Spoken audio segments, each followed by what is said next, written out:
The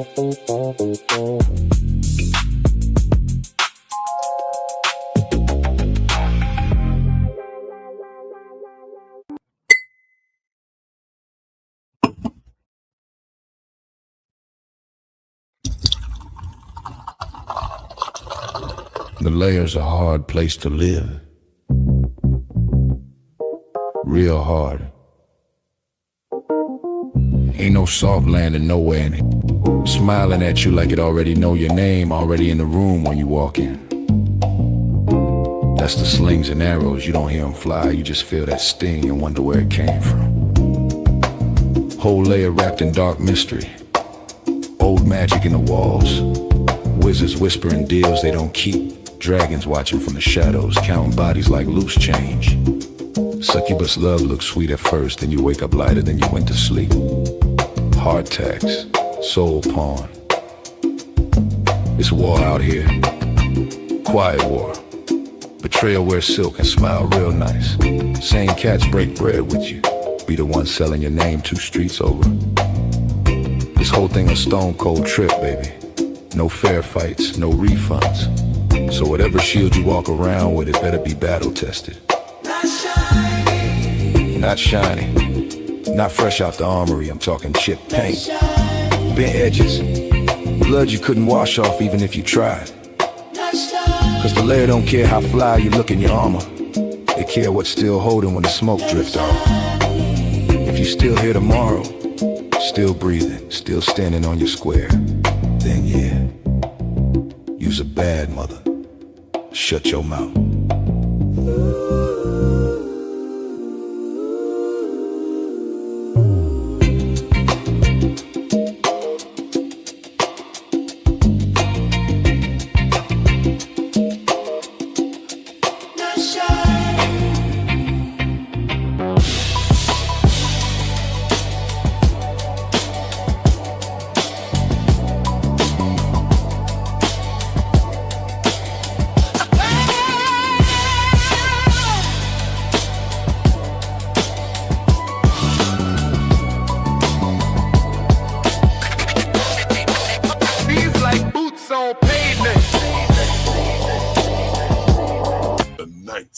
Layer.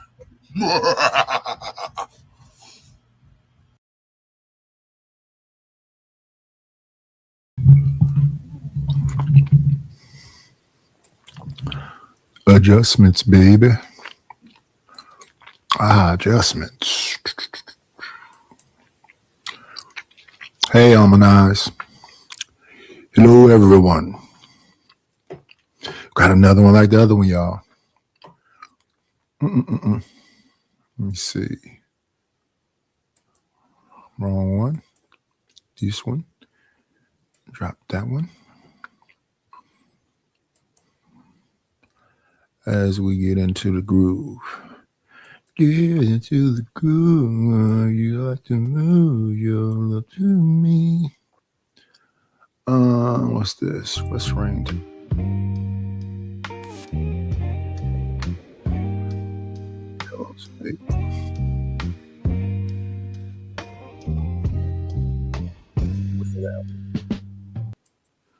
What's yellow tape?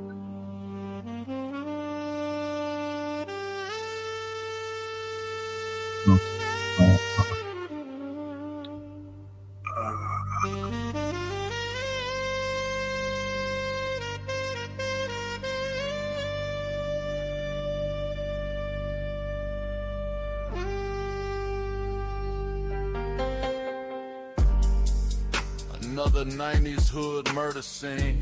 Seen it once, seen it twice, same thing, yeah. Sirens ring, sax cry, lights gleam. Another 90s hood murder scene. It is what. Little wake me up music. Get down to her.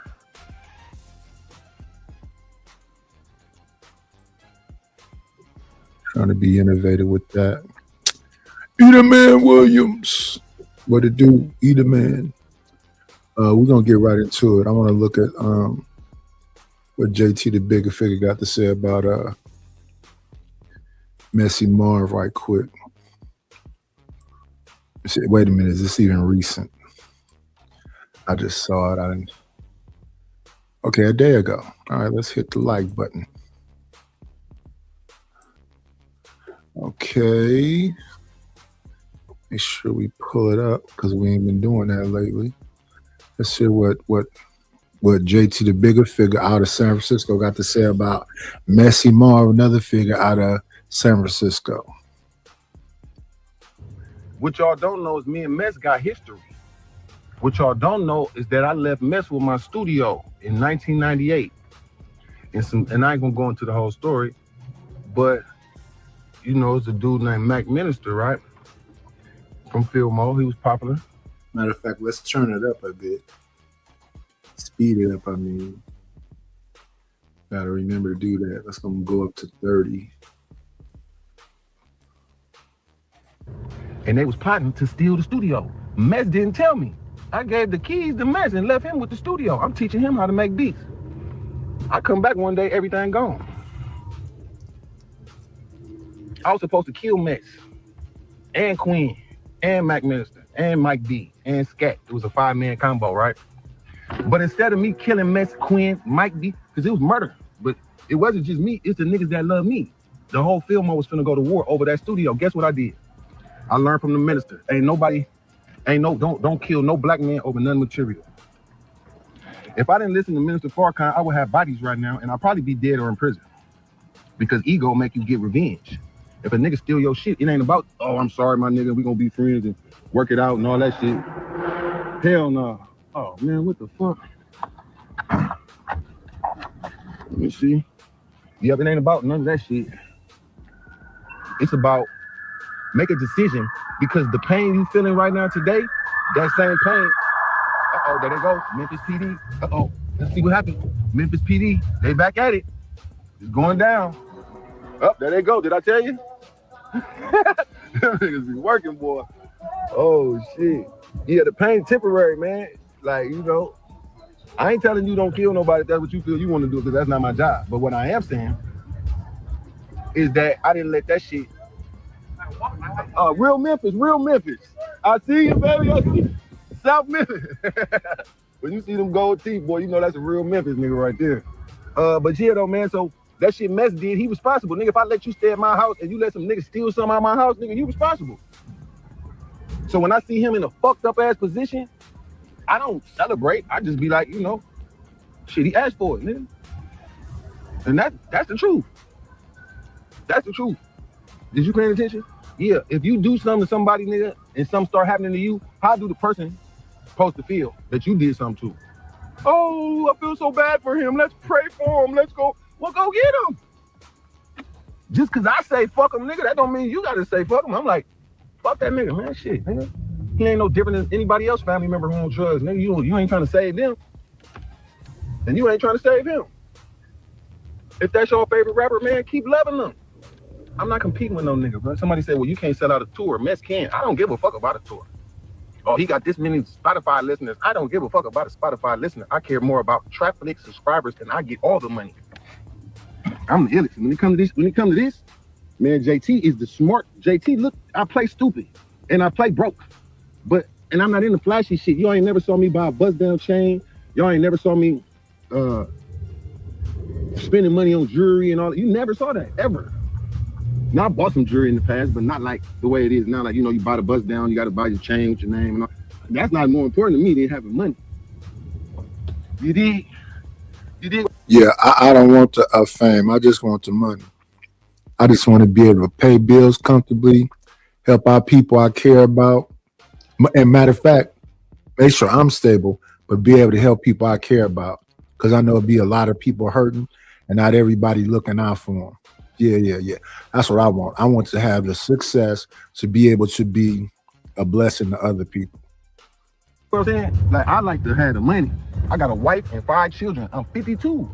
I'm living the life that I planned when I was in my 20s. I pray when I'm in my 50s, I don't got to sell dope, depend on bitches, pimp hoes, scam, sell weed, sell dope. Nigga, I kick back, do movies. I own all my masters. Man, I'm happy with that. You get no fuck if a nigga album sound better, nigga. I got more money. I want the money. He can have the fame. You know, did you know rappers don't get the respect in the boardroom? Let me say that again. Let me make sure y'all understand. Why do I feel the way I feel? I learned in 1992. I was 18. I learned that the rapper get the lowest amount of money. The fuck I want to be the rapper for? I mean, I want to rap because I like to. It's fun. I'm having fun. But nigga, I'm the CEO. I'm the one that pay for this shit. I'm the executive. Nigga, give me my money. And I don't got to beg for it. Nigga, it's mine already. If we doing a deal, nigga, I got to put my signature on that shit. Which y'all don't know, Mess signed to a nigga who signed to a nigga. Then they end up selling his whole catalog. So why y'all crying about, oh, he look bad, we should do it. Y'all should be trying to put y'all money together to help him get his catalog back. Now, that's what you would call real love right there. That's love right there. Y'all niggas help that nigga get his catalog back because it's worth a lot of fucking money. If you're not going to do that, you should calm down and quit leaving comments. Because JT, I'm not about to. I promise you, I'm not trying to talk down on Mess, none of that. But when I made a little post out, I say, they say, man, look at Mess, man, I'm tired of this shit. I say, man, he asked for it. Now I got 1,000 niggas attacking me like, oh, he's better than you. I say, bro, that's okay. Nigga, I'm 52. Look at my skin. Nigga, look at me. I'm thankful to God. I pray to God. Nigga, I'm not to kill everybody. All that gangster rap shit. Nigga, when you put that much murder music out there, nigga, like it's a joke, you think God is going to bless you? He bless some people that, you know, they can say all that shit and get away with it. But some people, he don't let them get away with it. You influencing niggas to kill niggas. You influencing niggas to pay what they know. So it's a joke until that shit come back to your doorstep. Now, oh my God. Nah, don't say, oh, no, don't do that. Because we all know better. It's a, it is interesting, the imagery, the vocals, the bravado, the ego behind all that. I say all the time, I'm a lame, I'm a square, I'm a sucker. I just want to do good business and keep it pushing. I ain't nobody. It costs too much to be so-called somebody. Again, what I want stability, to be in a position to help my loved ones consistently, to be able to be there for them.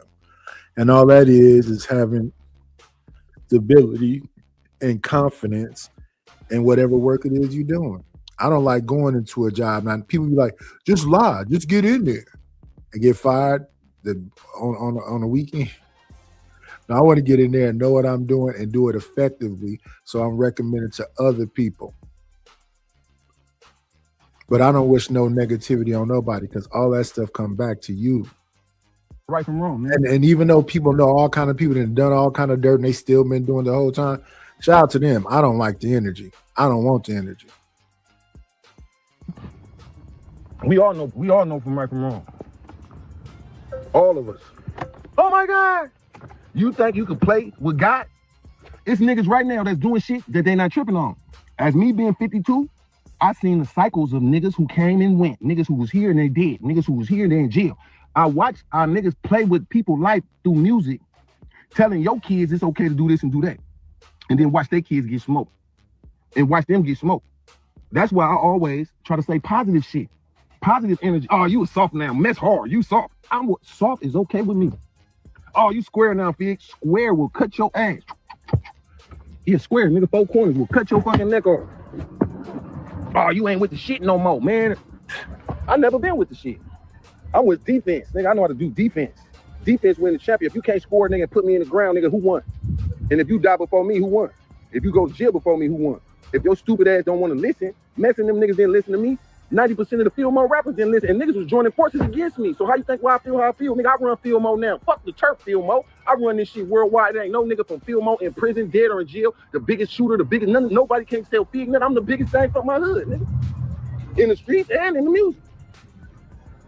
Come to LA, come to Chicago, come to Memphis and say Field Mo. They gonna say, oh, you fucking Fig? You ain't gonna go out. Ain't no Field Mo nigga finna go in these trenches, playing with my name, saying they from Field Mo. And then they gonna ask you, you fucking Fig? And they call my phone and your goofy ass in one of these projects and you was one of them niggas playing on my name. I'm gonna tell them, man, strip that nigga. What? You gonna strip your own Field Mo, man? Strip all them niggas. Catch them niggas out of town, playing games, playing on my name, nigga. You know, I'm just saying though. I ain't cool, nigga. I ain't get this far just being no cool. I'm just cool. But I'm not cool. I'm just like y'all.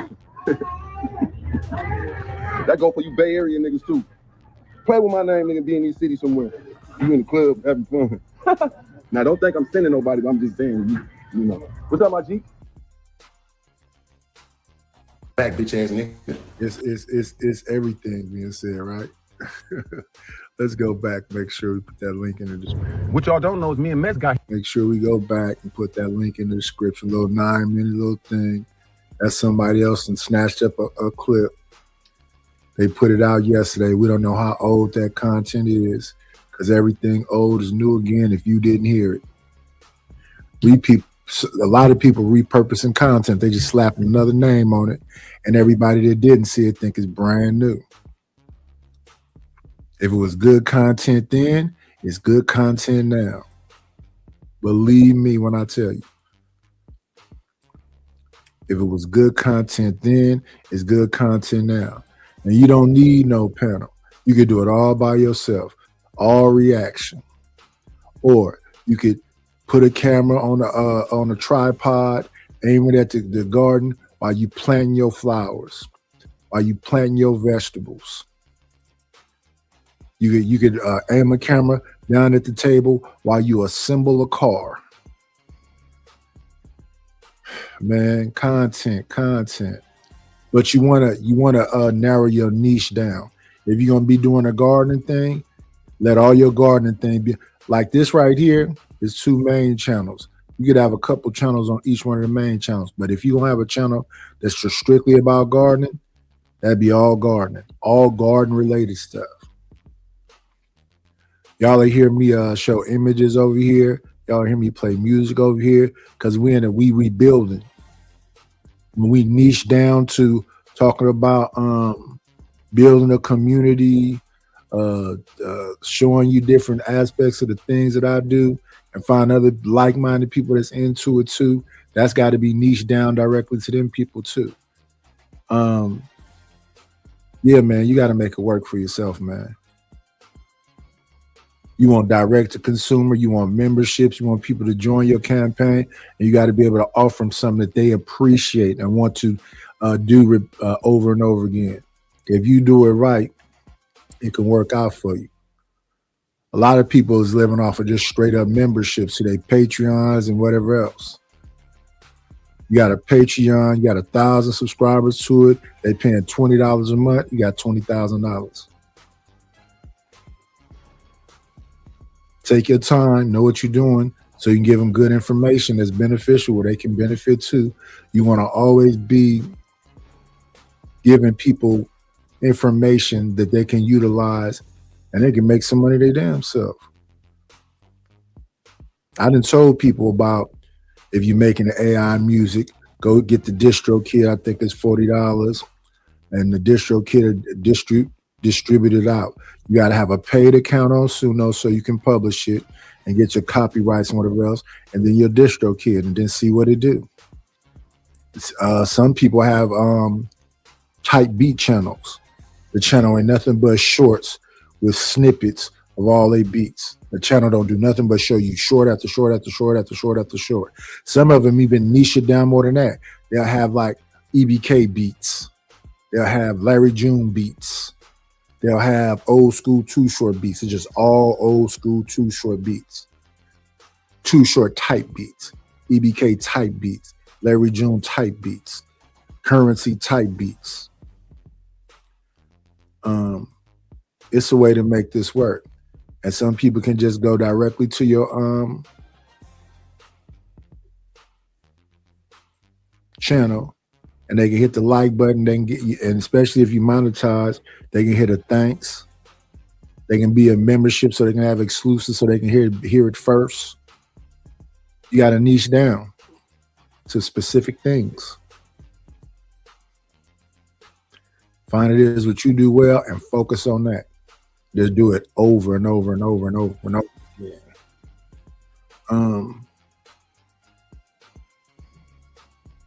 And if if 0 people watching, make sure the content that you make, you like it. It's good content to you. So when people go back and watch, they be like, oh, okay, cool. Got to be something that people can benefit from. Now we're gonna move from JT talking about mess to D.L. Hughley talking about Killer Mike. Let me see. We want to make sure that speed is up still. Let me see. Speed. Yeah, you gotta make sure that thing is turned up to 130. I'm gonna keep it at 135. See, make sure it's up here. There it is. Let's go. Plus News, I'm Donaba. And I'm talking directly to you, Killer Mike. Your ass is tagged. Shut the f up. Because wasn't this your in 2024? Let's make sure we speed it up some more. Still sound like I didn't speed it up at all. When we all just saw me do it. Speed is at 135. It's turned up to 145. Let's go. Oh no, this is your gas again. Killer Mike says Kamala's race won't be a key in 2024. It's progressive for me. You one of the reasons why we in this shit. Killer Mike is currently being checked across the internet for a new video he will share on his social pages, calling for people to vote ahead of the upcoming midterms and to further spread awareness on a recent Voting Rights Act decision. Hey, what's up? Onyx Impact, Black Male Initiative. This is Killer Mike, also known as Michael Render. 1965 Voters' Rights Act just got gutted. They gutted it. They literally eviscerated it, and it's now trying to make it easier or allow it to be easier for states to redraw district lines to annex those most in need out. This is not just Black people and African Americans. This is poor people. So based on where you are, the more poor people like to chop you up. They can make sure you aren't voting on the behalf of the poor and the interest. They can make sure that it affects your schools. They can make sure it affects your jobs. They can make sure it affects every part of your life. So right now, you need to be putting pressure on our local politicians and local municipalities not to do this. You need to be putting pressure. Yeah. And they're saying that you're a part of the problem because this should have been the mindset from the get-go. But the thing with both parties, conservative and liberal, is they both got a little something wild going on. The liberal side, we were seeing earlier today when we was listening to Myron argue with the trans woman. The liberal side is what we were listening to the other day when we was listening to that woman say that she has a problem with heterosexuality, nuclear family, capitalism, patriarchy, and misogyny. That's how she sees men in general. Oh yeah, she said capitalism. So heterosexuality, misogyny, capitalism, the nuclear family, and traditional roles. I got a problem with that. So if we go along with that, because the person kept saying this in 2026, and the woman kept saying that when she was reacting to Cheyenne Bryant, that she wished Cheyenne Bryant would just come on over to the feminist side. They should need to start calling it the LGBT feminist side, because it's very anti-man.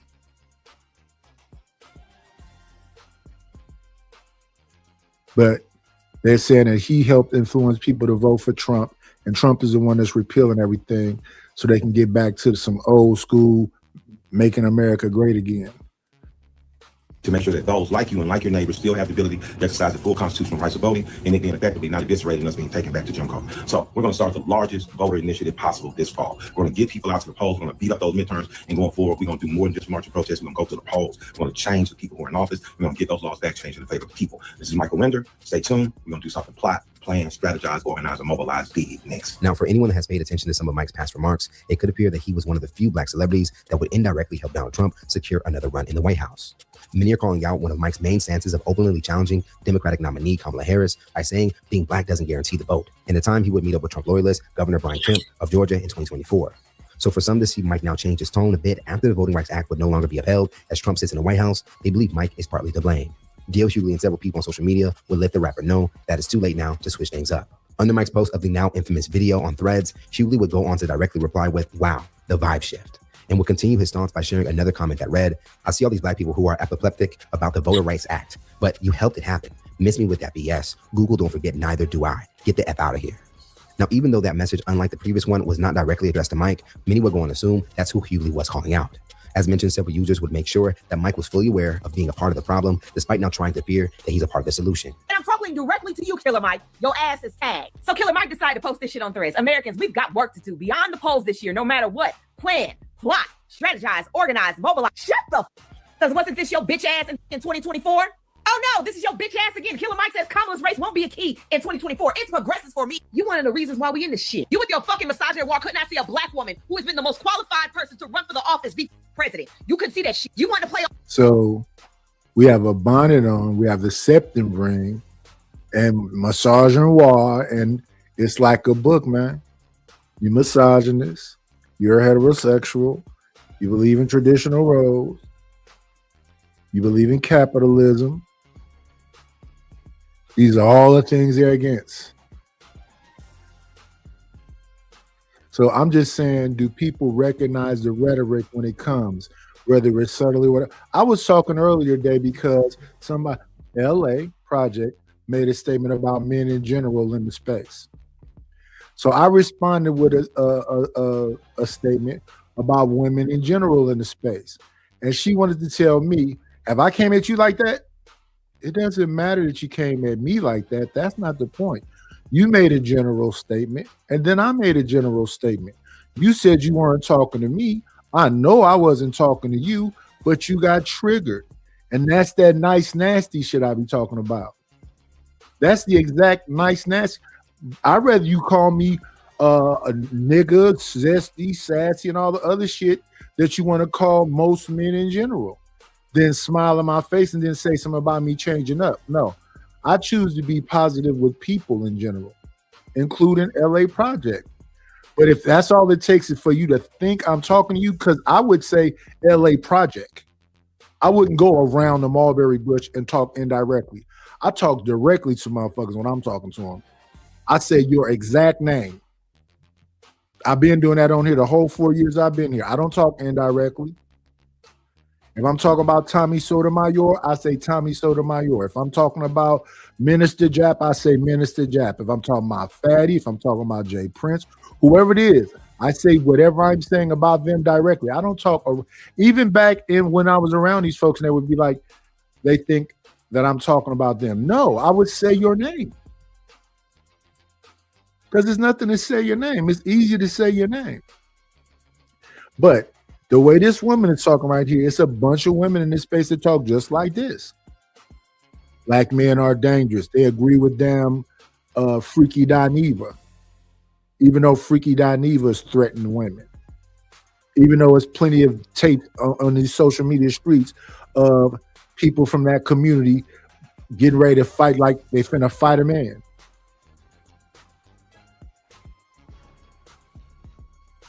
No, if you make a general statement that, because I come from the generation where we wasn't going to beat our kids, we were going to have a conversation with them, we was going to treat them like human beings and not like animals, like we were treated. So now the young men are more expressive and everything else, and now they zesty and sassy. I thought y'all wanted people to use their words, and now when they're using their words, you don't like the words that they're using? So since that's the pile of shit that you'll jump on, man, I'm saying to the people that talk like that, what I said. Now, if you're triggered because that's the shit that you do, that's not me talking about you. You just felt that it fits you. That's a hit dog, right? That's not me talking to you. That's a hit dog. Because again, I would say name specifically. And most of the time when people get at me, I really don't say nothing crazy to them. I just play clips of them all angry, cussing me out. I'm all out of my name and everything else. And I laugh at them and go, now see what this person is doing? I just play their own shit back that they say about me. Just go back and look at my responses. When John Galt was going off, all I said was he was a slumlord and he don't like people, and the people that he talking about is himself. I didn't call him bitches and suck ass niggas and ask him what his address was and talk about his wife like we were talking earlier today. And I said specifically, either man, I'm not talking about your wife. And even when they said something about his wife, I was like, hey, y'all, let's leave wives alone. I don't be doing that. But there are stereotypes about certain people. So I preface it with, I am not talking about nobody's wife, but they do say these are jokes. Like when this stuff happened, I wouldn't even get upset because It happens so often, but what it does is it creates an environment where you be like, well, damn, can I even trust these people? Because they talking about they not into, traditional religion because the Bible is what do they say it is? It's misogynistic. It's disrespectful to women. So then you be asking them what they into. They start talking about spirituality and what is that? And then you have some of them that just straight up say, I'm a little witchy. What does a little witchy mean?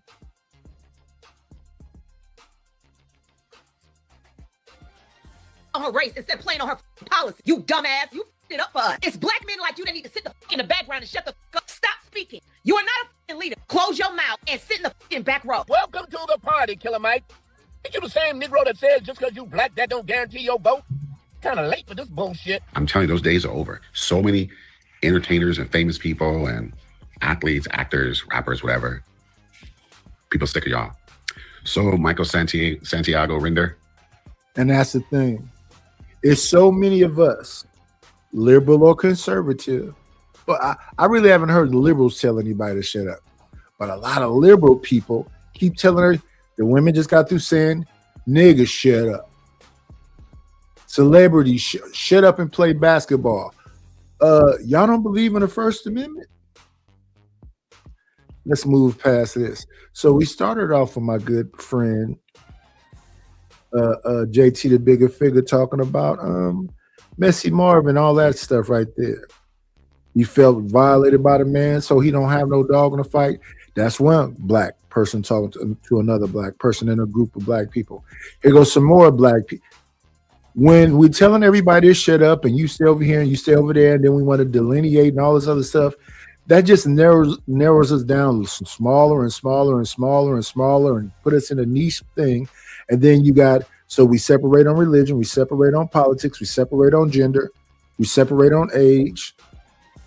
Then how do we collectivize and come together?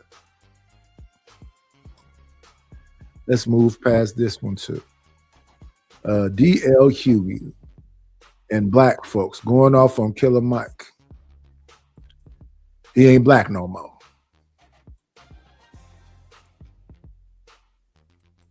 I thought Killer Mike was in Atlanta pushing a line. Well, let me see this goes. I got two of them open. No, I don't. I got to go back and get the. I gotta do better. Let's go back. Because now we're finna move on over. And then it's like everybody I be listening to, because I'm just listening to the voices in the space. They go, oh, such and such is a goofy. Oh, such and such is a lame. Then who's the cool kids? And what are the cool kids to help us as a whole when they talk individualistically?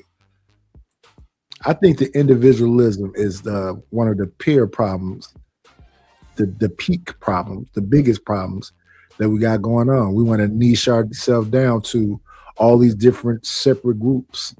That's that tribalistic shit. It didn't work in Africa too well for us, so I don't know why they think it's going to work out so well for us now. Well, I ain't no African.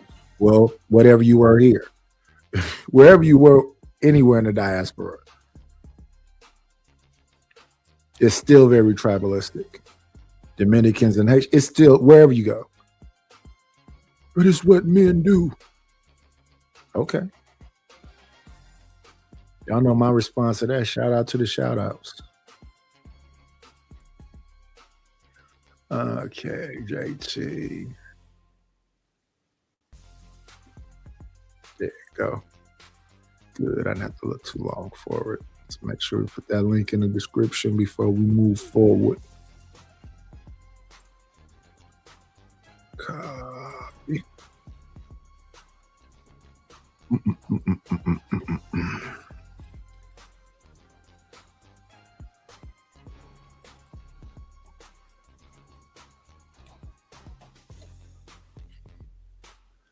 Let's move on forward. Get JT up out of there. We moving on over to this here.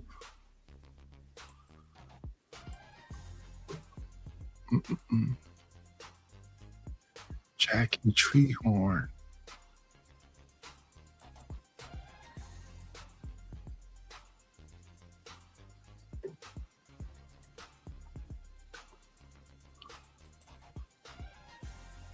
We'll screen him up. Shut this down.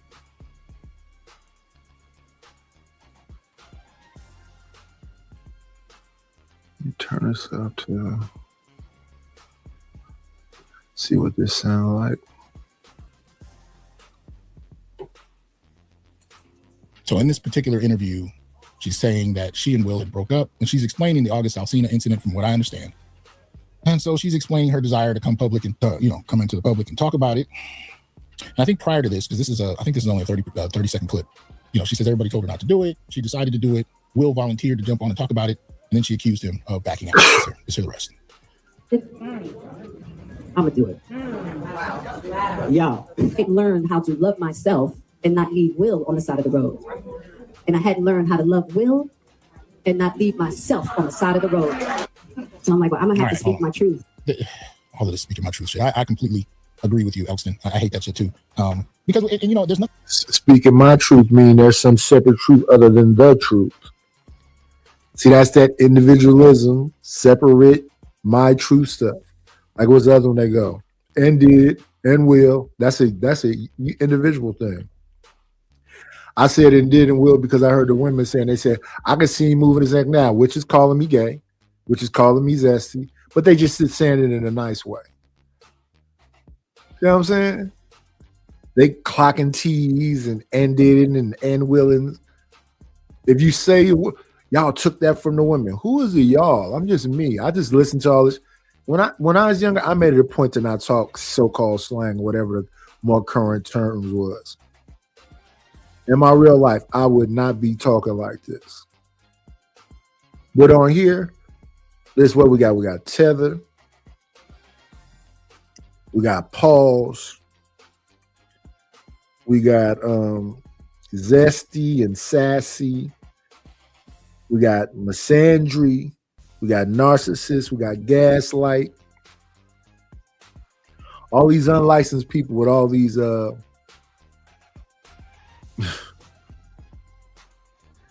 breakdowns of everybody else. Nothing wrong with it in and of itself. It's how it's been used. It's been used, especially by feminists, to justify the most horrid behaviors and dismiss it. And I think this is part of one of them. I mean, essentially, what she basically says, I found a longer clip and I've misplaced it. Anyway, but she's basically saying that he got up to discuss it with her and then he bitched out. And so she had to make this grand sacrifice, as she said at the beginning of the clip, and present herself as the adulterous wife. And she says that because she says they technically weren't together. But they never divorced. I still don't. They haven't divorced yet. So you were. Technically, yes, you were an adulterous wife. This is not something you had to pretend to be. But what I find interesting about it is this is a mixture of things. This is a Jedi mind trick on one level. And on another level, this is, it's like the reinvention of a supervillain. Like she basically presented herself as a hero and has a whole team of followers who support her simply because she's another black woman having to endure and sacrifice for these aimless black men. That's how she presented the story. That's how she presented it. But even if you and your husband had an agreement, you have an open relationship, that's something that, y'all should have had between yourselves, but you still fucked up. You still violated the agreement. I'm pretty sure going public was not part of your agreement. Pretty sure. I've been hearing rumors about Will and other folk for years. I ain't seen it yet. I mean, I'm not saying the rumors aren't true, but when's the last time you just seen him completely, having to come forward and admit to it because he was caught beyond caught? But anyway, all of that aside, what I find most interesting about this is I think she's emblematic of a certain personality that we've observed in the black community that doesn't get talked about. And that personality is a wife who's jealous of her husband. I mean, look, I got no ill will for Jada in particular. I think she's not my favorite celebrity. And of course, her behavior, especially in terms of her treatment of her husband, has not made her a favorite for me.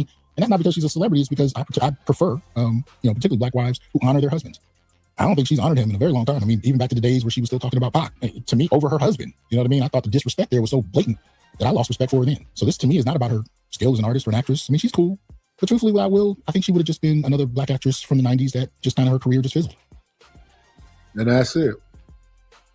And that's the other thing. Y'all hate Megan so much. I don't hate Megan. Y'all hate Jada so much. I don't hate Jada. Jada not doing nothing to me.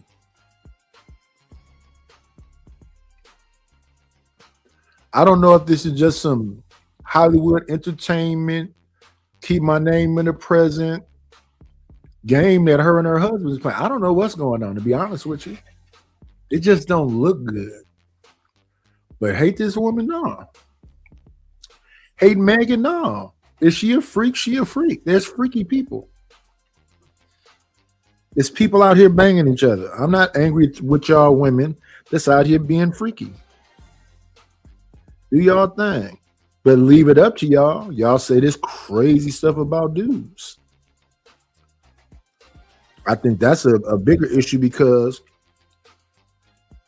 you can't have every word that come out of your mouth be, these black men is crazy. These black men is violent. Because you're not saying a small group of black, you saying, no, black men. And then I'm just minding my damn business and they go, oh, look, a black man. And then they crack jokes like, well, now it's you white. Why are you worried about it? Another insult. So when it comes from the other gender, they can just sit up and just shit on you all day long. Passive aggressively shit on you. You know how many of these people that like my daughter's age that call me boy? Boy, shut up. You know, they say if you put a bag over your face and you listen to these men, they sound like Klans member. If you put a bag over a man's face and you listen to these women, they sound like fucking Annie. Hey, Mr. Bojangles. Hey, boy, come here. Shirley Temple was a little girl talking to fucking a grown-ass man, calling him boy. Huck Finn, nigga Jim. So when somebody's my daughter age is calling me, oh, boy, shut up. What? Talk to me nice. What? I'm talking shit to you, or are you literally talking shit to me right now? With the boy stuff. And he'll be asleep in a minute. He old. And all that shit is meant to insult me. And then the minute I say something, look at him. And then you motherfuckers who defend that shit, y'all ought to be ashamed of y'all fucking self. The fuck are you defending? You didn't say shit when you was like, oh, leave the OG alone. You laughed at him. You laughed with him. Hey, girls, we can come up there and cut him out for y'all. Y'all want us to threaten him? And then be talking about who's lame. Hilarious. And I think she knows that. I think part of her frustration is that she's known as Will Smith's wife more so than from her own accomplishments. I think that's part of her problem, right? She's drawn to powerful men, but she wants to be known for what she does. And truthfully, she hasn't been doing much of it. It's not particularly noteworthy. I know she had a band for a minute. She went from TV. She started doing movies. She kind of had her heyday in the 90s. She still occasionally pops up in a movie, but ain't nobody really kicking down doors to go see her, including black women. The same black women that are applauding her newfound direction where she's now no longer a supervillain. She's a sacrificial, long-suffering wife who had to deal with her husband's triflingness when he came to her broadcast. How dare he? He came to her broadcast where she was going to talk about cheating on him, and he somehow bitched out. How dare he? So he's the villain of the story at this point. But I think beyond all, he had a little stint, I believe, on a, was it a Batman series or something? She was like a villain or something. That was more recent time, but if y'all are in an open relationship, at least that's what they said, who's doing what to who? It's a lot of tapes of him being like, I just don't want to be recorded right now. We could do the thing because you're trying to, come up in, the social media space, but I just don't want a camera on me soon as I open my eyes. I look at some of these relationship prank things, and you can see on the person's face, they don't want to be fucked with right then. And for some reason, to the husband or the wife, that's the best time to fuck with you. That is crazy. It's like a humiliation ritual. I'm finna humiliate my wife. Watch this. I'm finna humiliate my husband. Watch this. Well, that again, I think she's emblematic of a very particular archetype. Who's had some success in her own life, but is with somebody who is more pronounced, more well-known, more accomplished. And even though all of those accomplishments benefit her, she takes issue with it. But she doesn't leave. Now, see, this is where it got interesting. I wasn't going to do this particular show today. I was going to do another subject. And yesterday, a brother of mine sent me one of the clips about her. And he and I got into a conversation. And he was saying, man, I don't understand what this is. Why is she always down talking him? Why is she always dismissing him and this and that? And, we were going back and forth. And I said, well, let me ask you a question. I said, when's the last time you found yourself with a woman that was jealous of you? And he had a hard time with this. And I think that a lot of black men have a problem with coming to terms with the fact that their woman might be jealous of them, because There's so much emphasis placed on us while we're growing up, being good black men, sacrificing for women, right? Prioritizing their feelings and their worldviews, making room for them to shine. And your job is to be the support mechanism under her feet. There's so much of that social training in black families for black boys, most particularly because many of us were raised in single parent led homes. Now, that didn't mean that fathers were completely absent, but it did leave many black women in a position of authority over who gets to technically stay in the family. See, black women had access to family courts, most particularly since the 70s and the rise of no-fault divorce. This granted them, alongside the pill, it granted them the power to define first who the family was. If she got pregnant, and this was long before DNA technology was easily accessible or available, she got to say who the father was. That's first and foremost. She defined the terms on who was in the family, even if she knew he wasn't the father. That's first. Second, with family court, she got to determine how much access anybody outside of her had to the kids. She got to define if you just were completely exiled, but you still had to send child support, or if you got to see them on an off, a frequent basis. All of that, in many ways, was left to her. Now, she filtered that through the family court. That was where the authority came from, but much of the time the courts relied and deferred. And I just wonder, like the people that say, I'm not saying all men, but I'm saying this, every day a man. Do they see any fault in the things that women be doing? Or is all this free to go because that's a woman? I was on a panel the other day where they were talking about the Megan stuff. And every man on that panel said, oh yeah, that was some sucker shit, you know. You gotta mislead a woman who's already says she a freak. You gotta lie to a hoe. Just tell her what your intentions are from the get-go so she don't feel misled. She probably go anyway. I've been hearing that so many years of my life. I don't know why people feel they got to lie to kick it. But my thing is, did he lie to kick it? Or was he just trying to do something, and the minute he got near her, she just started filming and saying this, and this. And he just went along to get along, and then just, got to that point where I don't want to be filmed right now, and then this is it.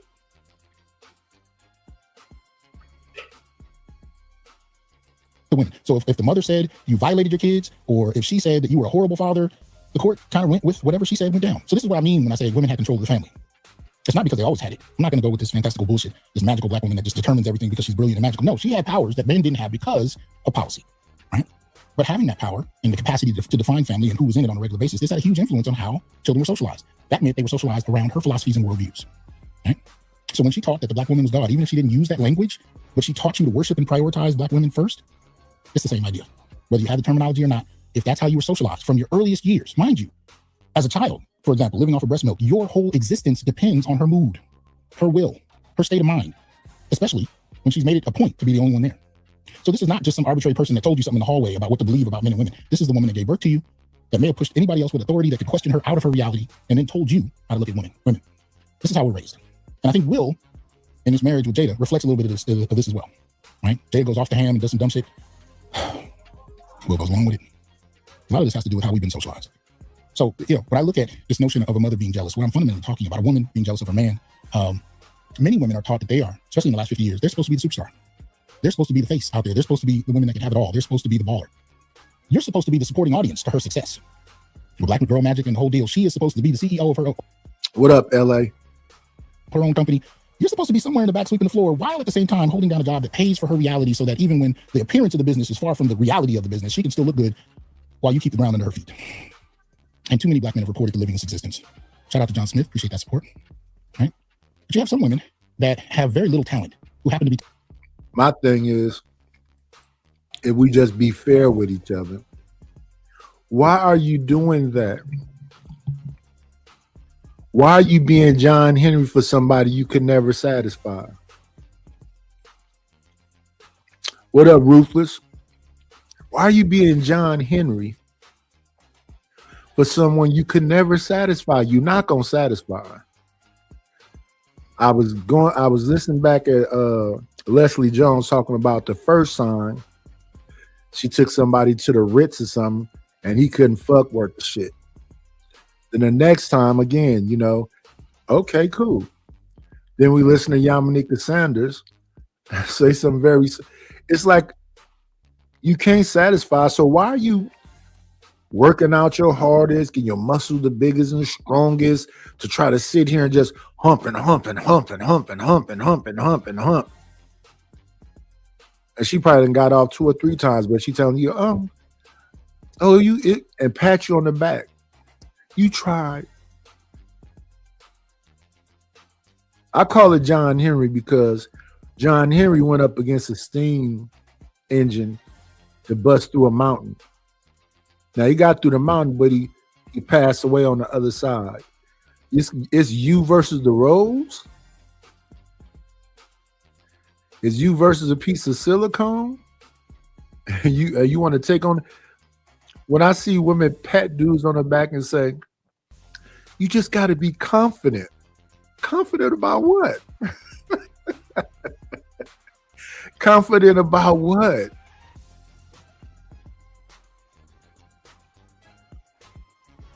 Charleston White said these women is turning y'all into freaks.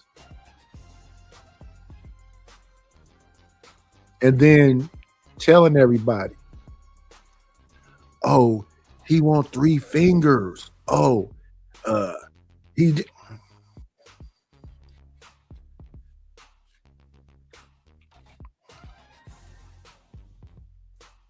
it's all about humiliation. If you don't do what I tell you to do. Tied to extremely talented men. Right? And this is a source of frustration. This is why the title is so kind of convoluted in a way. She needs you, she hates you, she loves you, sort of, but wants you to fail. Right? Her martyr complex exposed.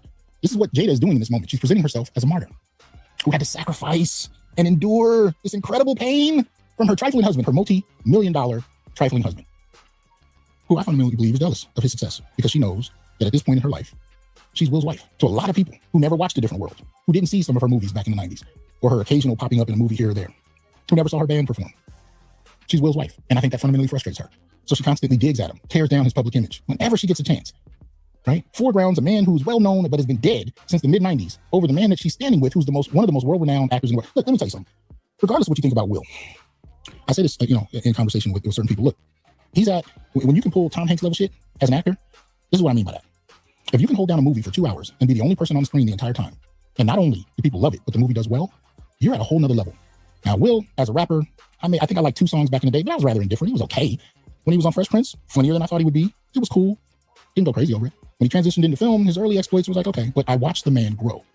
And I gotta say, regardless of what you think of him as a person. Yeah. Our early sightings of Will, I wouldn't say he was a nerd. I would say he was just an average, regular dude. He hadn't found himself yet. So I like Summertime, but that's Will trying to sound like Rakim. I like Brand New Funk. Yeah, he wasn't like one of the greatest rappers for me. He was okay. And the same thing with the Fresh Prince of Bel-Air. He was okay. He wasn't a nerd. He was just like a regular dude. But yeah, we did see him grow in these movies. He is like a A-listed actor. We saw him grow. We saw Jamie Foxx grow. We saw Queen Latifah grow.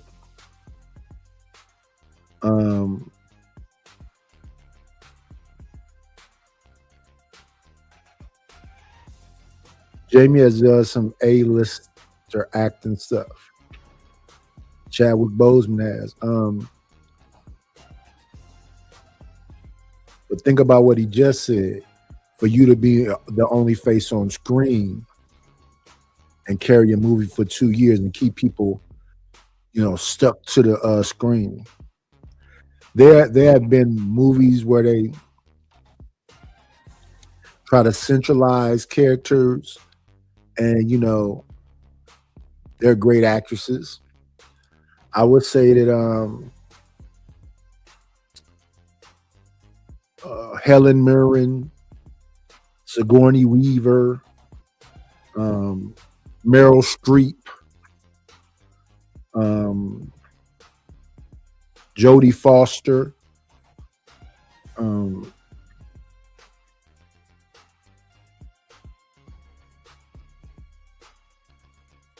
They're just very powerful women in movies and films.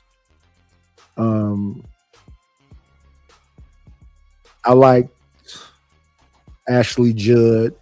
I liked, but they're I wouldn't say that Ashley is an A list, but she's a very good actress.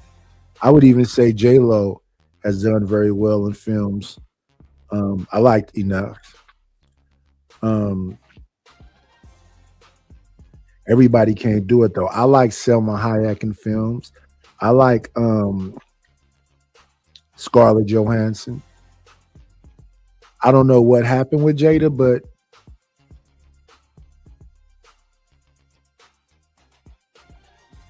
she kind of peaked at Set It Off. And as far as the big screen, I don't know if she just didn't have opportunities or whatever else. But everybody just isn't that. But we know her. But the things that she's doing publicly now, again, is this her like Charleston White thing? Is this a character? Or is that really her? Even online, when I hear these women just go off on dudes, is that like a character for clicks and views? Or is that really you? And even when I hear the women go, like I said, I listen to a lot of Cynthia G, Kendra G, what's her name, Shira 7. I never was like, oh, I'm angry with this woman and da da da da. But I'm listening to shit that they saying, and I always wondered, is this like niching down to talk to certain women because those women feel like that's a woman came on my panel a while back and came up here and said, I came to the internet because I heard y'all was up here talking crazy about baby mamas. And I asked her, well, who is y'all? I didn't say you, but you're on my panel at like 2 o'clock in the morning talking to me when I'm talking. My show at that time was called Why Not Calm the Savage Animal. And on the thumbnail was a lady sitting on a park bench blowing bubble gum with the Incredible Hulk next to her.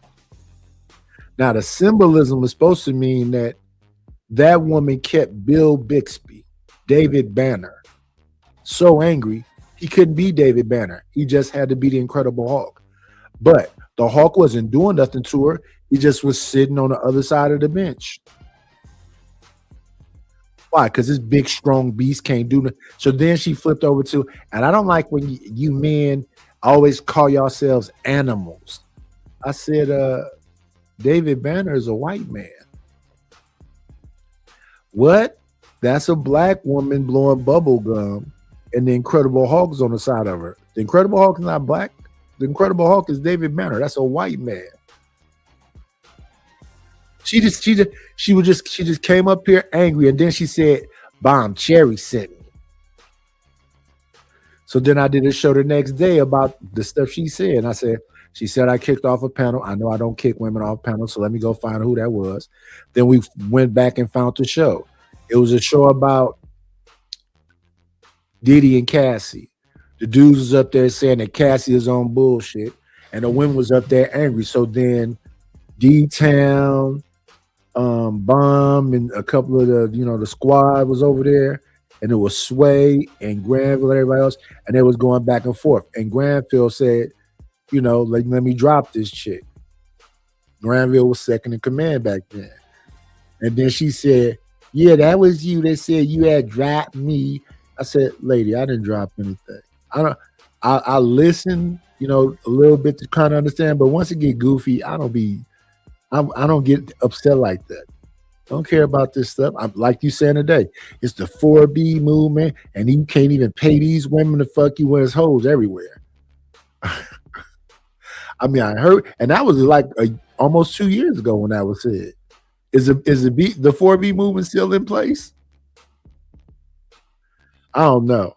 It just be extremes, and they sit in groups privately and drink their coffee like that round table or whatever, the red table talk or whatever it is, and just say wild shit. And I'd be like, yeah, you got the freedom of speech, but you saying the craziest shit about men in general. Do you really feel that way? And now that you feel that way, you still feel at the same time that they're supposed to pedestalize you and treat you like what they talking about now, divine feminine. Yeah. As an actor, he's extremely talented. And by the time you get to I Am Legend and he's holding down the screen for 2 hours, especially as a black man on top of that, because it isn't like America does any great love for black men and black male actors. It is what it is. What up, Lord? You can't deny the man's talent on the screen. He's brilliant at what he does, right? So that said, how does a wife feel when she didn't get to live the reality that you did? As a matter of fact, she believes you may have even took it from her, not because of anything logical, simply because that's just what she thought was going to happen. And in many ways, society told women that that's what they were supposed to be. That not only could they have it all and be CEOs and bosses and all of that, but they were supposed to be. And in that community, in many ways, our women were taught from a young age that they were inherently superior to their men. They were smarter, more capable, stronger, faster. It's like the bionic woman shit for real. This is what they were taught. They looked down on their men, even the ones they loved. Their sons, their brothers, all of it, boyfriends, husbands, even the ones they loved. They were taught how to love from a position of superiority. I think that's what we're seeing, some of this here. You know, with her in particular, it's rooted in a frustration. They were taught. This is crazy. Shout out to Tierson Johnson. I think he being fair, but then I'm like, oh yeah, I listen to this and that. Tierson Johnson is a goofy. Why? See, people say stuff like that, and I be really want to understand, why is he a goofy? Angry Man is a goofy. Minister Jap is a goofy. Saint the Sinner is a goofy. Why?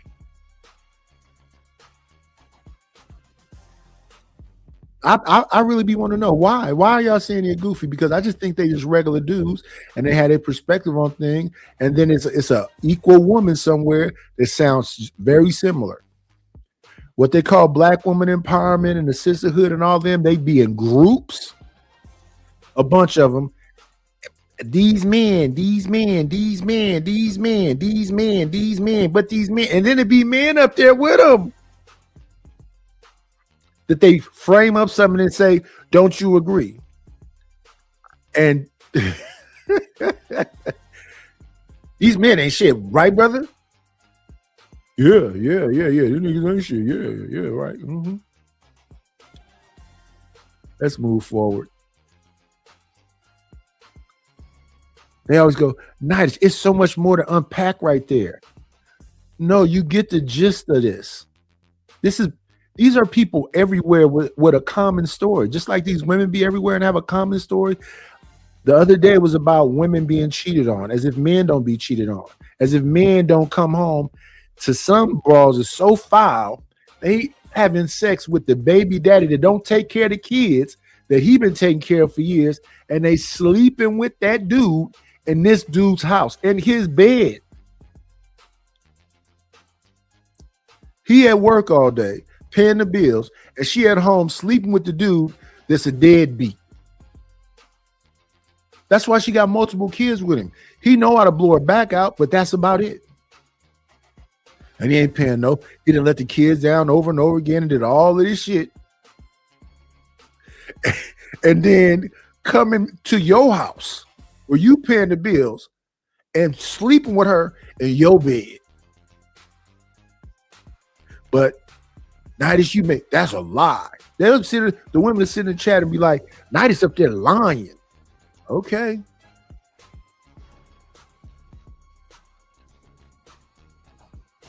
And I be asking honest women, is that a lie?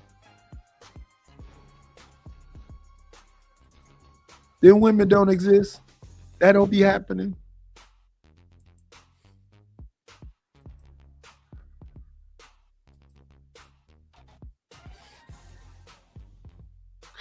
Man, it be, man. This shit be wild. Let me go over here and put this in the Discord. StreamYard got a mind of its own. Can't pin a link, so give me a second, y'all. I'm going to the Discord. Put the link in there. And then take it from there. We learned this trick the other day. Okay, so there we go. Now we take the link from there.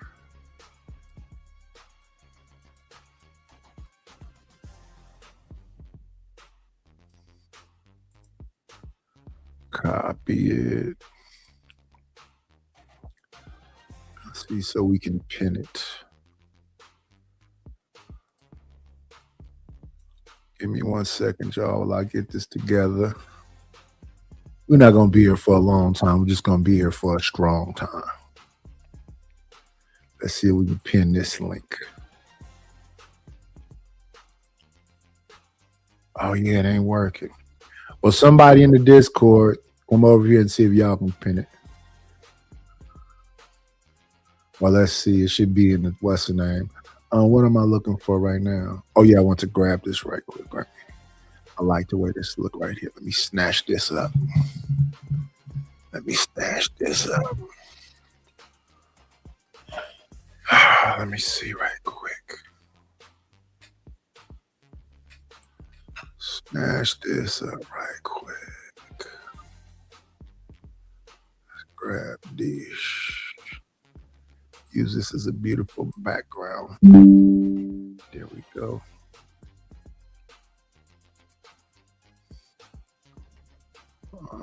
Working now. Go back in the studio. Link. I don't see it. So let me go back out here again.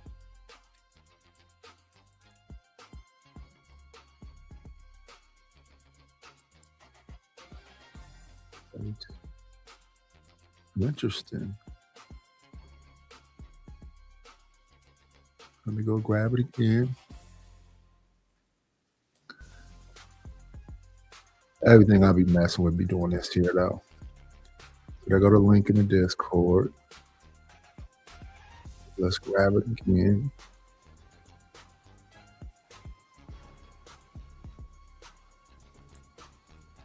Copy. Copy. Try again.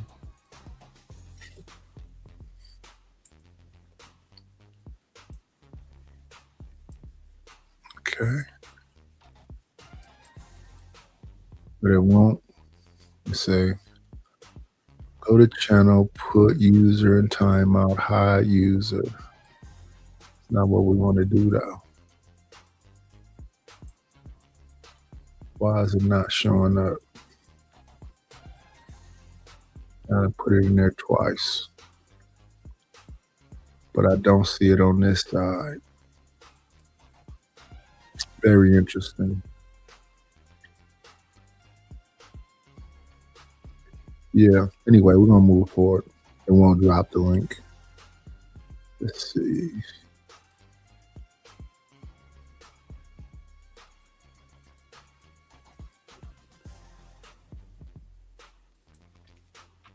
And we paying for StreamYard. And it's sometime user bitch. Has a mind of its own.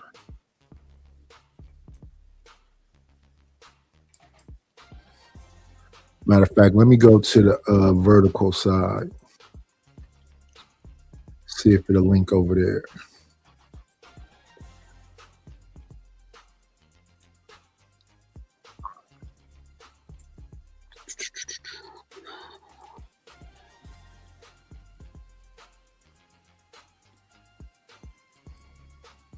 Nope, we won't link over there either. Very interesting. I thought I had figured this out.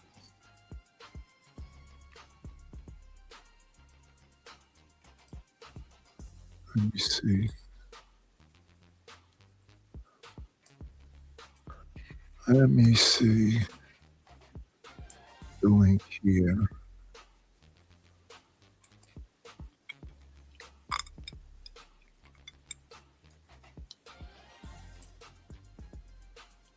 Jackie Treehorn.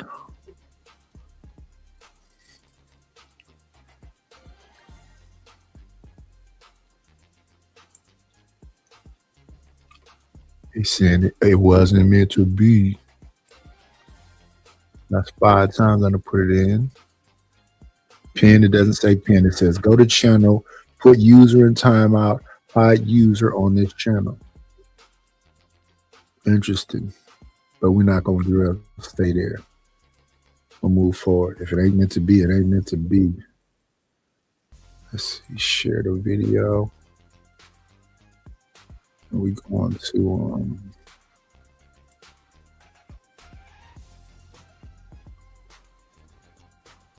this conversation.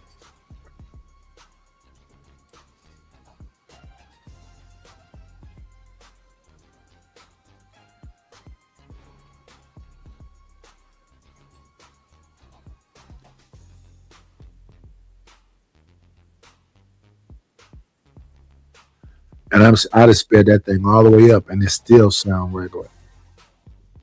Everything about YouTube is not working today. Playback speed is at 140. Let's turn up to 150 then.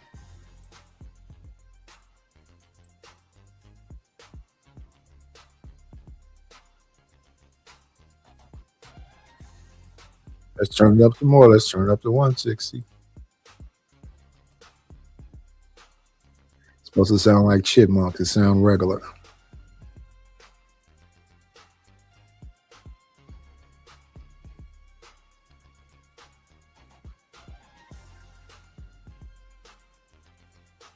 I work almost every day, almost. Do you? No, not really. That's what I thought. But we have a special guest. We do. And we should do a proper introduction. Okay, take and it away. I know this will sound familiar, but we've got Dave Chappelle, who is, I am such a huge fan of Dave Chappelle, and I'm going to read him his bio, but I want to tell you two things about meeting him for the first time. One is Dave Chappelle is one of those people who makes me laugh just by thinking about him. I can think someone says Dave Chappelle and I'll start giggling. And I'm going to tell I mentioned this to Dave in the car or when we were riding around. Everybody knows Dave smokes. No. I hadn't smelled smoke since our mom passed away. And it was such... Our mom smoked, this by the sounds way. weird. But our mom smoked. And being around Dave gave me this warm feeling. That nicotine love. Of being around my mom. Yeah, he told me that this morning. And I was like, really? You're really going to tell that story? I am, because I think people relate to something like that. Okay, all right. Well, let's introduce Dave. Come on, Dave Chappelle is one of the greatest comedians this country has ever produced. Full stop. Multiple Grammy Awards, the Mark Twain Prize for American Humor, the highest honor in comedy, a voice that has shaped culture, challenged power, and made the whole world laugh and think at the same time. This man is a legend. So it is a genuine joy, a personal honor for the both of us to introduce a man who is not only the most important artist of our generation, but a true neighbor to this community. Pause. Let me put this link out there. Y'all can hit the go inside the Discord. Go to Discord. And then in the Discord, hit the StreamYard link. So hit this link in the Discord. Will this one show up? I believe this is, yeah, this is the Discord link.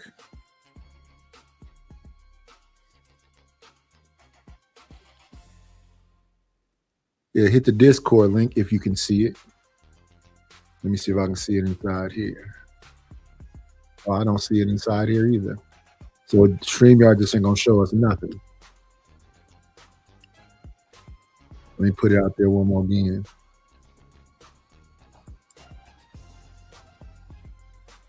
Shout out to StreamYard. I would get a free month free.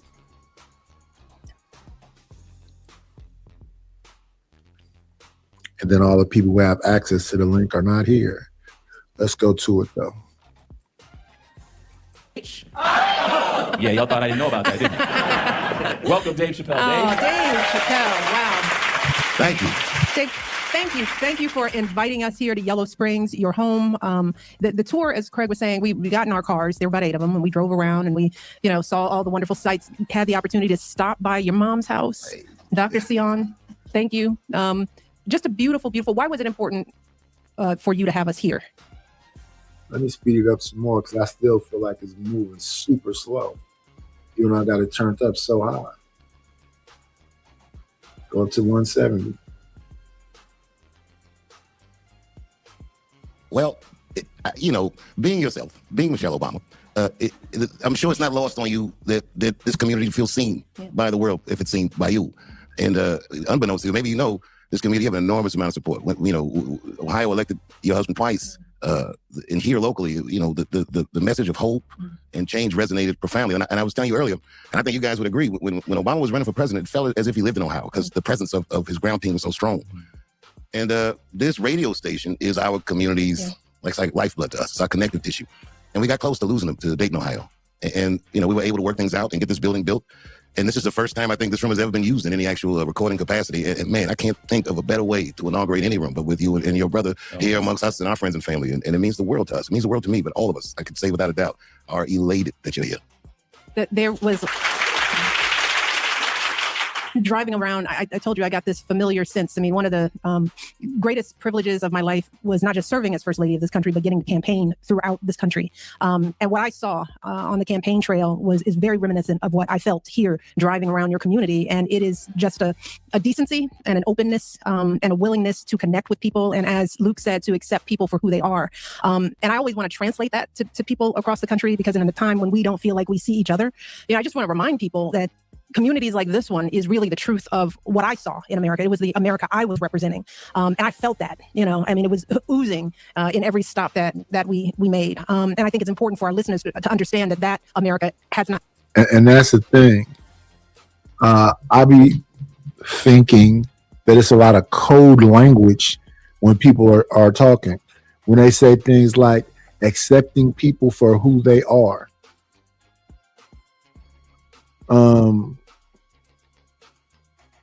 What does that mean exactly?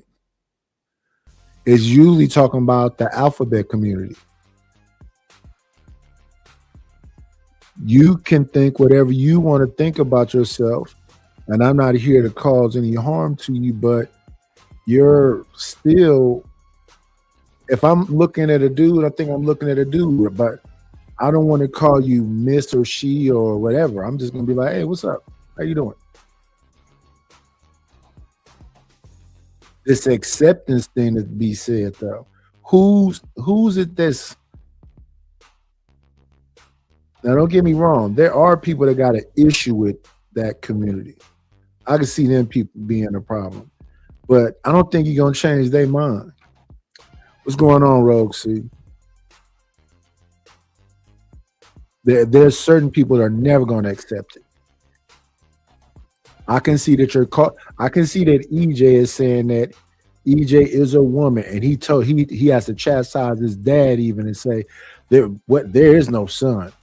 Your son don't exist. All there is here is a daughter. Disappeared. It is here alive and well and thriving throughout this country. So it's just been a thrill for me to be back on soil like this. But you were raised here. This was your community. Oh, absolutely. Or you had your connection to Yellow Springs. Can you talk to us about why this community is so important to you? I think my presence, my family's presence in this community is an extension of like my father's life work. He lived here all my life, and a lot of the ethics of community, I learned from him. My mother and he are both from Washington, D.C., so I would mostly live with my mother. But the Christmas time and summertime, I would come out to Yellow Springs, and it was so much different in D.C. And also kind of prepared me for what my life would be like, because I was a kid with two lives. I had friends from out here, and I had friends in D.C. And D.C. is like, it's black. Very. Right. But this town is white. And I would come out here and play DC records for them, and they'd be like, what is this music? And then I go home, play rock and roll stuff in DC, and they're like, what is this music? But I felt like before there was an internet, I got a good sampling of culture that way. And that upbringing really did kind of help me become the type of comedian I am. It made me less. I don't know how old Chappelle is, but I'm 56. And I know for a fact that MTV played every kind of music before they ever played some real black music. Michael Jackson was the one who kicked down the door for black music. And then I think after that, it was Run DMC, and then everybody else flooded in. Back in the day, to see some black music, you had to watch Video Soul, Soul Beat, and these, were little small stations. Well, I think one was out of DC, one was out of Oakland. To hear hip hop on the radio, we had a radio station named K-Pool, and it used to come on at a certain time at night, and it was always staticky. So when I tell people my first listening to hip hop and whatever else, it was off of cassette tapes, taping off of the radio on the staticky channel. And then when it came to like the local artists, which was Too Short and Freddie B, and them, you always got like a third, fourth generation of those cassette tapes. So somebody would buy the tape, the original tape, and then they would make copies of it and sell them. So Too Short would sell a tape to somebody.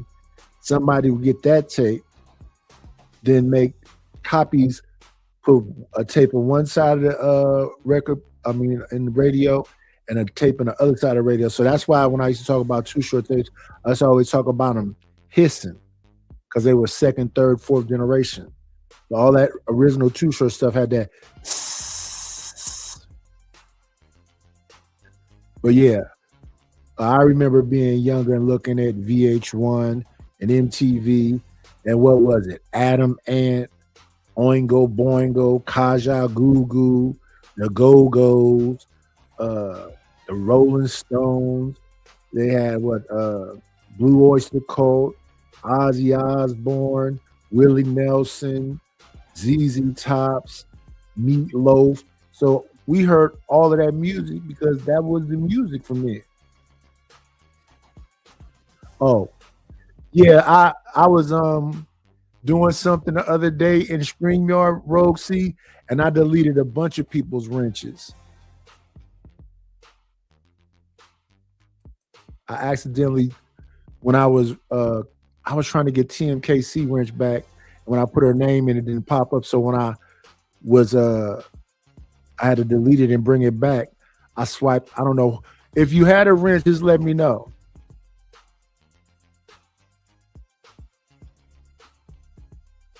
That was an accident. Your wrench was accidentally taken. I think Lord ADS had a wrench too.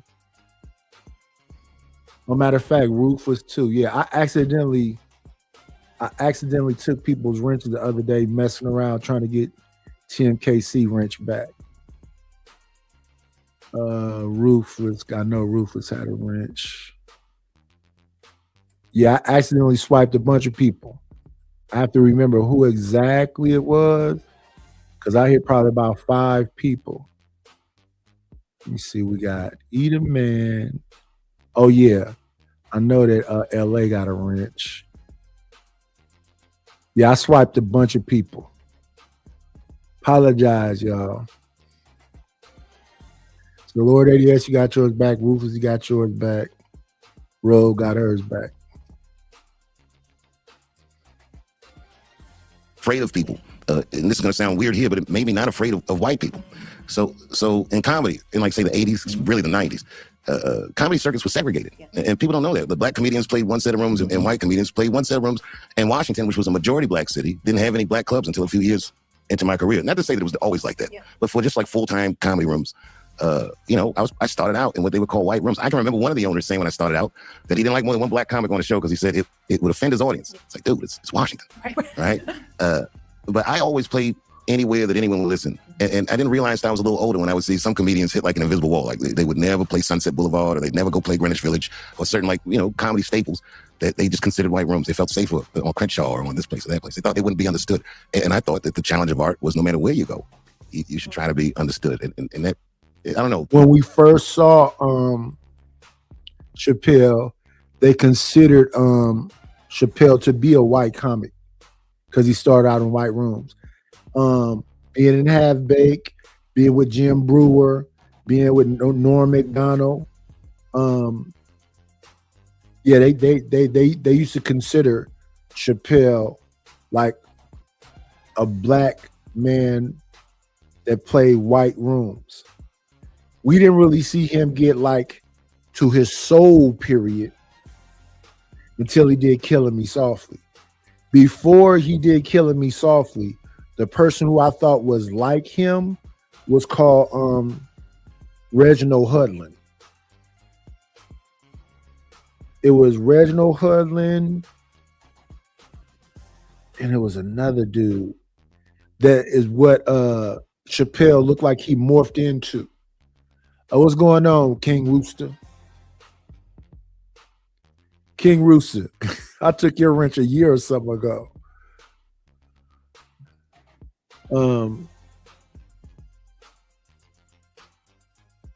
because it was a lot of DC comics.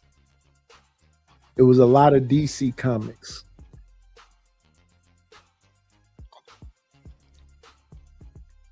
And like I said, even if you look at those early movies that Chappelle were in, like Half Baked and all of this, and matter of fact, to be honest, Chris Rock early stuff was kind of like for a white audience. We didn't really see Chris Rock get into his real thing until what was that show? What was that stand up he had? Because see, Chris Rock is like a student of comedy. So it's whatever that special is where he has Woody Allen and Rodney Dangerfield and all them as his comedic inspirations. That's the first time we saw him, get real like so-called black. And then later on, we heard the story about he was bullied by black folks. The people that was cool with him was white folks and blah, blah, blah, blah. But nowadays, they call Chris Rock a sellout and a coon. We quick to call each other's sellouts and coons. Now they calling Killer Mike a sellout and a coon. Something. In fact, the new iteration of Chappelle to me is Chappelle has become like a modern Dick Gregory to me. He's not telling ha-ha jokes like he used to do in Killing Me Softly. Oh, I remember the first time we kind of saw the black edge to Chris Rock. That stand-up was called Bring the Pain. About that upbringing, the duality between Ohio and Washington, I think made me game to become what I became. What are some of your fondest memories? Yeah, when you think of the time with your father, your friendships here, how old were you when, what was your age range when you were spending time here? The summers, it was holidays? My parents split up when I was 2. I don't think they actually got divorced until I was 5, but they split up when I was 2. What did your mom refer to your dad as? The gentleman? The gentleman that I was married to. My gentleman, I went to my mom's house today and she said, yes, my ex-husband used to live around here. I'm like, she said the gentleman I was married to. The gentleman I was married to. It's like, oh, okay. Yeah. Sounds like your dad. Yeah. You can see where you get those chops from, huh? But you know what's funny? Okay, I don't have any memories of them married. I have a couple memories of them being married. But I have a lot of memories when they were together. And it was always very polite. They never spoke ill of each other. They always found something good to say, And knowing both of you, I hope you don't mind say this, Mom, I can see exactly why they fell in love. And I can see why it wouldn't work. Exactly like time. Yeah. Let's call this. You know what I mean? And I think one of the funnest or most interesting parts about becoming an adult is learning what the adults in your life were actually like. You know? Yeah, I think about that also. My mother and father wasn't together. My father literally just didn't talk about my mother, period. And I used to like bombard her with my daddy, my daddy, my daddy, my daddy. And she used to always say, well, I'm not gonna say nothing bad about your daddy. You're gonna get old enough where you're gonna have your own relationship and you can determine which way you feel one way or the other. And when I got shipped to my father, my mother was in that accident. For those 4 years after that, because I was with him for 4 years, he never spoke about her. Didn't say, did she get out of hospital? Nothing. So for them 4 years, I thought she had passed away. That's how much he just don't talk about her. And even when she was passing, I took him to the hospital. He kind of like touched her foot and just left up out of there. He didn't like looking at, you don't like dealing with like sickness and hospitals and all that other stuff. Or at least I thought. Until like one of my cousins got into a car accident, which paralyzed him and messed up my other cousin. My father was in the waiting room. But as far as like seeing people, whatever, I don't think he liked that. He don't like being in that situation. He came there he came in there and said, "Oh girl, is he looking out for you?" And kind of like looked at her and like touched her on the foot and left the place completely. To me, I was like, why did you come in the first place in my mind? But yeah, those relationships where, people, and even when I was younger, he would come by and see me and be like, "Come here." And I'd be like, "I'm not coming there. I'm back home with my mother. What are you talking about, buddy?" And I mean, even our relationship is very contentious. But hey, he got people that like him. I mean, and getting past the role of them being a senior, just people that came before you that were trying to figure things out. So I always joke with my wife, Elaine, and I'm like, I don't feel like I'm getting older, but the kids are catching up. You know what I mean? It's like, when'd you get so old? Yeah. It's just like, but I have incredibly fond memories of living here. Now, when I was younger, I should tell you this place was different because Antioch College was a much stronger force in the town. And your viewers aren't going to know. Antioch College, if you think of the most radical leftist politics, go left of that. and that's what this town was about. There was a policy. So there you go. I was waiting to see when would they get to the left conversation. I don't know Chappelle's politics, but I know if I see Michelle, we're going to somehow get around to the alphabet community conversation. Even when Barack was on here with his legs crossed talking about you need more gay friends. So we got there early. We're 13 minutes in and we already there. Let's go. See, that Antioch made years ago that everyone used to make fun of called Ask Every Step of the Way. And this was 30 years before the Me Too movement. That was like if you were getting ready to, you know. Yeah, we know. Well, and then he would be like, well, may I kiss you? Or may I do this and that? The other, you would ask. Right. And man, the whole country was laughing at that policy. And even I was like, because I was living in New York at the time, watching the news, like, oh, making fun of Yellow Springs. And so I came home for Thanksgiving. And I found out that my father's widow wrote the policy. Wow. He was alive at the time. And I asked him, like, oh, John, what was that? And she explained to me the reasons for the policy. And I laugh about it now because it's so much like what Hollywood just went through, all this weird ambiguity. And it's like, how do you teach young adults how murky sexual contracts are? Because if you make them correctly, no one should see you make them. And you know, as odd as it sounds, it worked. Yeah. The problem was that people on the campus there was like an astronomical amount of sexual assault accusations. And she says, like, as an administrator, by the numbers, you have to recognize that can't all of these be true, but you can't dismiss any of them. So we have to teach them what it is, and it worked. Those same numbers plummeted. So Yellow Springs, I say that to say, has been on the cutting edge of solving certain types of problems that Americans face all the time. This is a thinking person's town. I love doing all kinds of stuff, man. And this is going to. A thinking person's town. What exactly does that mean? What's going on, Zoomer?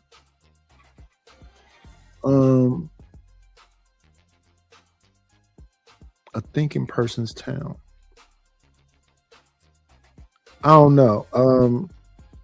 Like I said, people that support that community, they want to be men, they want to be women, and whatever else. I don't have no like anger towards whatever their decisions are. I just don't like the people that get in your face. Because what are you in people's face for? You need to understand my pronouns. Why? I'm leaving you alone. Why are you bothering me?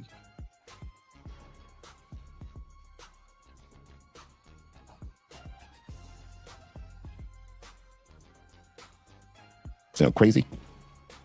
I have the most joy thinking. I told my wife years ago, I know you remember, I said, babe, if you ever see me staring off into space, don't bother me because I'm working. If like, you see me darn. writing something down, I've already done the I'm hard gonna try part. that with The Rock. Don't bother me. I'm working. It is like it. Be like, you can blame Dave for that movie.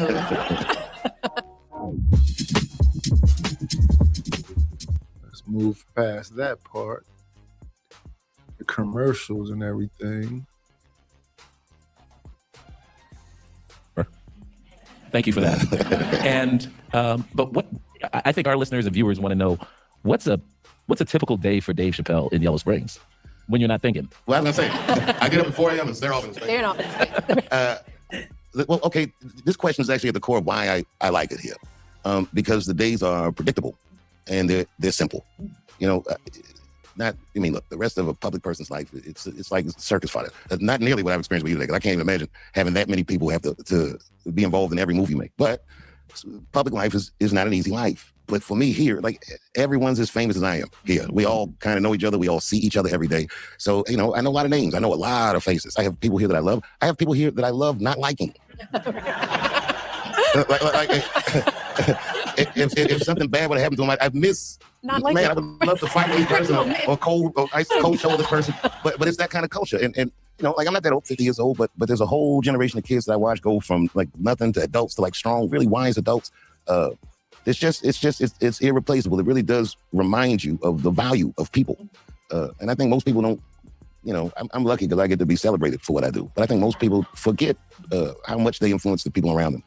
And there's people here that I'll see and I'll know from the rumor mill that they're going through something terrible, and I'll see them smile through it and, hey, Dave, good morning. And I admire that. And it reminds me to be the same.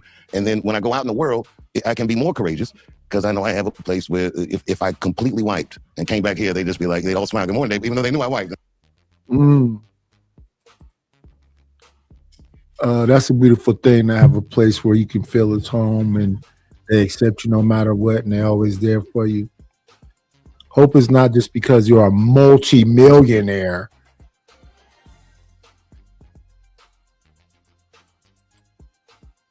Hopefully it's genuine.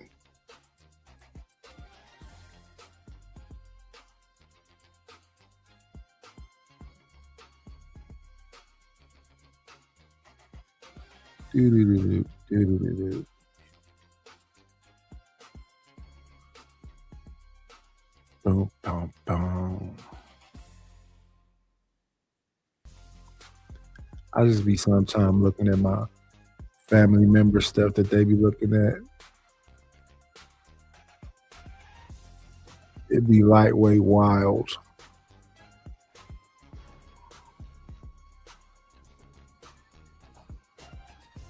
A lot of septum rings and a lot of tattoos and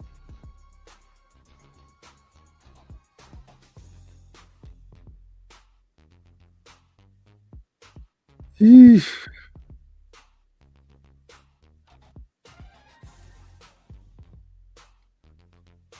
It's hard to keep up. Let me see. Let's jump forward a little bit to the real juicy bits.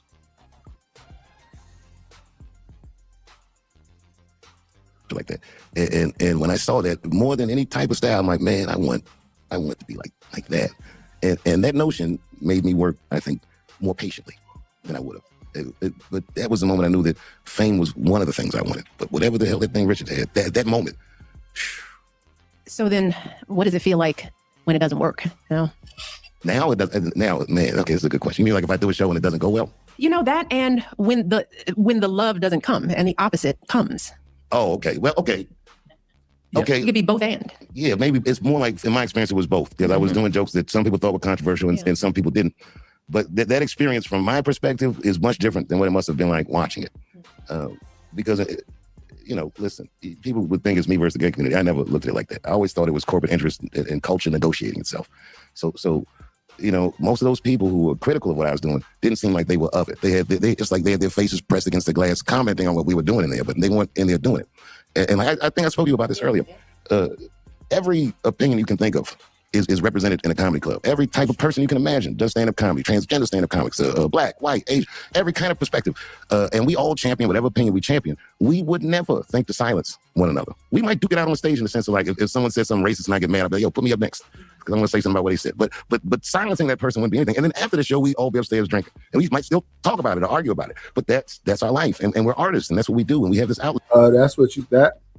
That's good comedy. That reminds me of Tough Crowd. Tough Crowd, you got Rig Giraldo, you got Nick DiPaolo, you got Patrice, you got Colin Quinn, and then a lot of other different comedians mixed in. So if Nick DiPaolo get a little too racist, you got Patrice right there. But they mix them and move them around. My thing is it funny? That's what I'll be looking at. Is it funny?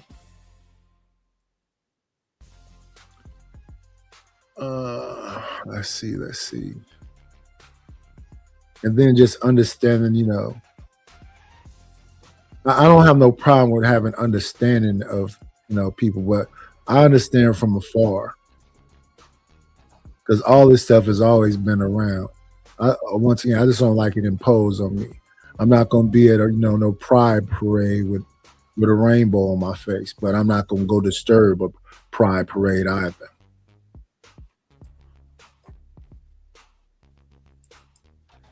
Let me see. And I mean, even we heard Pryor say some wild stuff about his childhood and things he did and how family members violated him, and he was able to, you know, proceed with life. So we have those understandings. But it ain't nothing too crazy.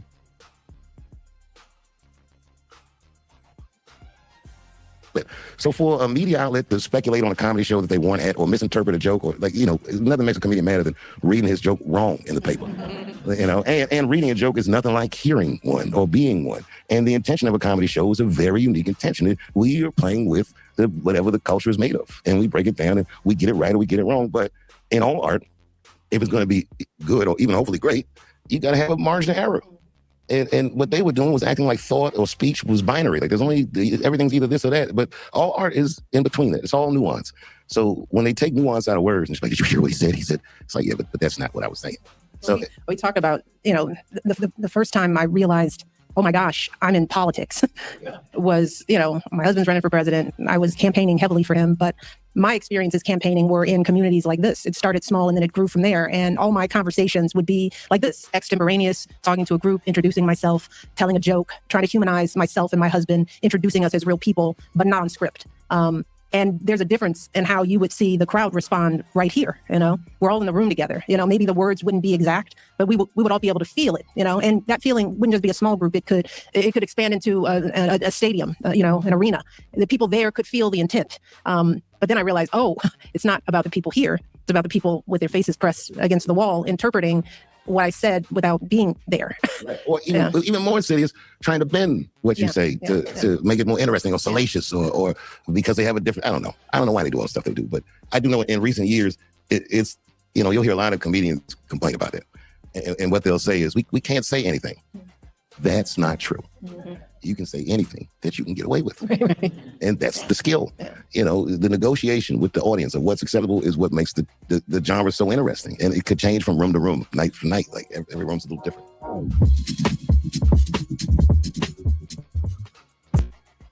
Let's get past a little whoop-de-whoop. It's about pushing in boundaries, and if you can get the crowd to go along with you, you might go to jail. That ain't happened to Chappelle yet. He's been able to get off of what he want to get off. It is what it is. It's like everything I learned in school, he executes perfectly. Like if you know what you're looking at, it's amazing. And in the Academy Museum in LA, they have his script with the marked up margins, and I saw it. And it just reminded me of how much work this guy puts into acting and how serious he is. And I don't think a lot of comedians would be that serious. But Richard Pryor was a great actor because he was vulnerable.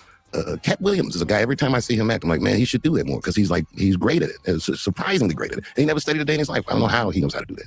I went to school. I was read books and I can do it like, you know, but some people can, it's like music. Some people can just play. I don't know how. Do you feel like you tap into that vulnerability? Well, I do. I think I'm more vulnerable on stage than most comedians. Yeah. And, you know, I'll say anything when people feel like they can't say anything, which is a vulnerable position to put myself in. But some jokes, it's like, I just want to see if it works. I don't want to not try. And I think that I've, over the years, cultivated an audience that's more forgiving than most people's, than a casual comedy observer would be. These people, I think, almost come to experience the danger because the audience is also vulnerable if you're taking it out of bounds. Yeah, I don't know. So there's much talk about you walking away from the show.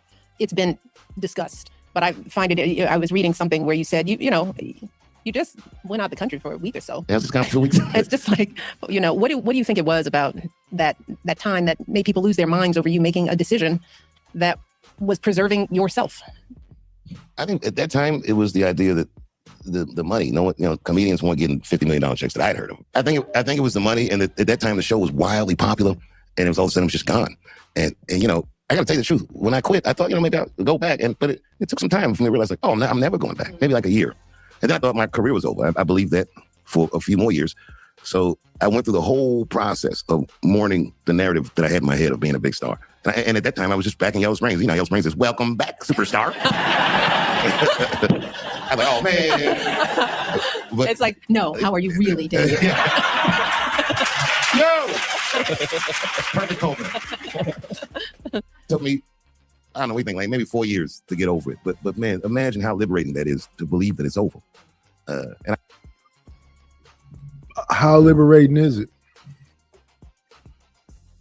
I don't find this liberating. Whatever's going on right now, whatever this is going on right now, where I'm on day after day like I normally was, doing the thing that I normally do, and ain't quite working out, it's not liberating. It makes you wonder how genuine was whatever those relationships were. I legitimately came on tonight because I was trying to catch somebody because they sent me something and asked me what I could do with it. So I came over here so I could tell them, like, give me an email or give me a IG or something so we could talk about it. Because I don't want to just start doing stuff. I didn't know exactly what it is you're looking for. I thought this was going to go more into the this is just a conversation with him. Dave Chappelle, in his own words, fame, family, he didn't really stay stuck on the whole that community thing. I know that these people are around. I don't, because somebody's existence is a part of that community, don't want to harm them. And the religious people that say that they're an abomination or whatever else, I don't want to be judge and jury. I don't have to worry about that, right? They can live their life and whatever their hell bears for, not for me to determine. I have to deal with, the decisions I've made in my life. We don't know what tomorrow brings. I just hope to keep it positive, give you a good show, and keep it pushing. Why, get to learn more things. The more things I learn, the more things I'll share, and try to make these 2 channels that I still have meaningful and worthwhile. But I always say the same thing when I end this show, and that is for you to be great. I appreciate y'all.